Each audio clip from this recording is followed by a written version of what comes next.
Сәлем достар, бүгін біз жасалу жолына небәрі 10 минут кететін осындай өте дәмді самсаны жасаймыз. Каналыма тіркеліп лайк басуды ұмытпаймыз.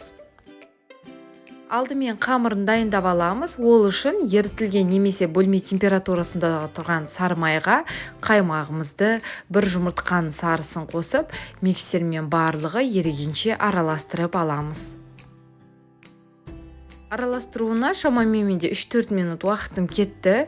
Енді оған 1 шай қасық алмалы уксус болса қосамыз. Егер де алмалы уксус болмаса ештеңе етпейді достар. Негізінде бірақ қосқаны жақсы, өйткені ол біздің самсаларымызға қытырлақ дәм береді. Одан кейін қопсытқышымызды, ұнымызды, тұзымызды бірінші силиконды қасықпен барлығы жақсылап араластырып болғаннан кейін араластырып, одан кейін қолмен жұмсақ осындай қамырымызды жасаймыз.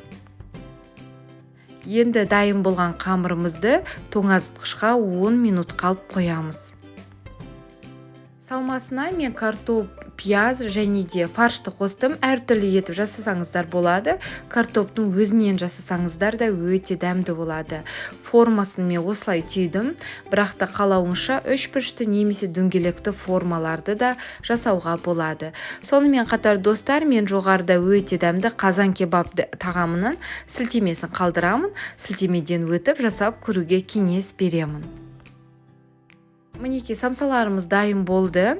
Енді оған жұмыртқаның сарысына сәл ғана сүтті араластырып, өстіп барлығына жағып шығамыз.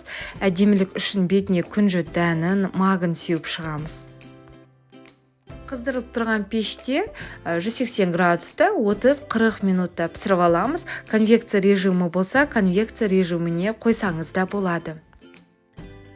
40 минут уақытымыз өтті, самсаларымыз дайын болды, қып-қызыл осындай, ал қамыры песочный болып шығады.